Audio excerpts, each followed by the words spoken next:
My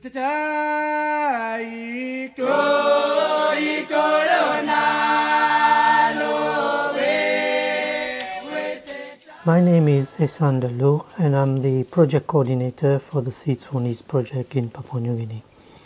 The life of small-scale farmers in PNG is never easy, and now they are facing the additional challenge of climate change. In this video report, I want to bring you up to date on the project, which is helping farmers to prepare for and adapt to climate change. One of the most important activities in the first year has been the socio-economic surveys conducted by the NARI staff led by Joshua Ryan. What we found out initially is that there's no seed system established in PNG as such. Most of the seeds are done on a barter system sort of thing, where you just exchange materials from a friend or relative. Also, we found out that they have a problem in terms of information on drought awareness. What they want is that more information should be trickling down to them. They don't know who in government or research institutions to go to get good information, quality information. Better varieties and better information are coming out of the project. We are also very interested in the informal seed system and where people get their varieties. Jeffrey Waki from NARI interviewed many of the farms. Yeah, sure. Why not? Because you talk pita ya name lo manso. Why not you talk pita or you call him name lo kau son? Kau name em kamu son. It's like kau city. Ni pernah saya planning lo ya. Nah, one pla driver bersiara. Em sa work los again. Nah, it's like city em go kisim again nika. Nah, em kan planning lo garden lo gena okay. Em pe work lo garden lo kan planning na. So no got name lo it's like garden na. Em tato pita kau ko em pita work lo again na karin kan plan. So name lo driver name pita. Pita. Nah, em tato pita kau ko. One of the components of the project is how to match the gene bank collections of taro and sweet potato for the project sites using GIS and climate database.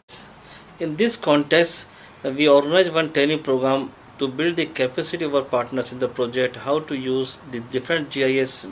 I think this training was very useful for our project partners, which has helped in building their capacity, and I'm sure that the partners will use this knowledge not only for the project crop only, but beyond to other crops in PNG. We are making a big effort to characterize and evaluate NARI's collection of sweet potatoes and taro, and learn how people identify different varieties. Normally we identify through these stripes here. First thing, you can see the stripes here, purple stripes are. We have two project sites, one in the lowlands and one in the highlands. The challenges they face are similar, although the details vary. Mathieu, one of our case study farmers, told us about the changes he had seen over the years. So we asked Jeffrey the question. How you make him now? Kaya beli upload come up with loads of time. Time series come up loads of time now. Come on. I'm normal work garden and me play make one kind. Look out him, with him, and make him come up with him. No more that's all established. Another case study farmer from Asarenka, one of the highland sites, also noticed that climate has changed. Well, in the past we see the pattern of the weather, and we know it's coming. It's raining on this time, and then dry on this and this. So we expect what to do next. But when this weather changes, it doesn't. When we expect rain, we expect dry. When we expect dry, we expect rain. Rain. So that's one thing that we see. And There's a small, length of rain, but you'll see a very big flood on these drains, and you'll see. We will be following up on these case studies of the farming families throughout the life of the project to see how they are benefiting, or they will benefit from the new adapted varieties that we'll be proposing to them.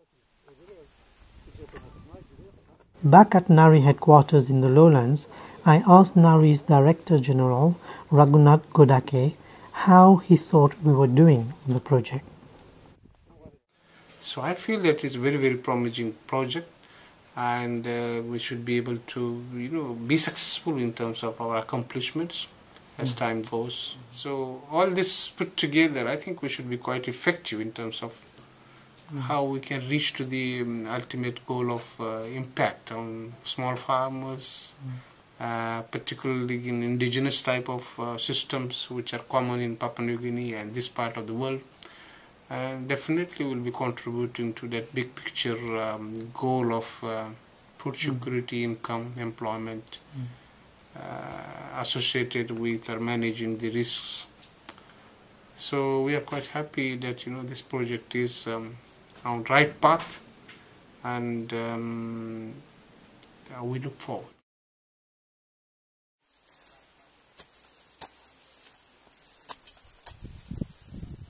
There's still a lot to do, planning the next steps of the project. Having selected some of the varieties of sweet potato and taro that we think will do well at the different sites, we now need to multiply them up so that we can give them and test them with the farmers. Okay, the key, I think, activity we need to do this year is the bulking of the material. Yeah, that's so right. we'll need plants, for the second and the third. Sufficient population. Yeah. So at the moment what we know is for taro there are 10 plants per accession. Yeah. They are currently in the field, correct? And we are continuing to work closely with the farmers, especially the women farmers there, to make sure that we understand what they need and how the Seeds for Needs project can help them to cope with climate change.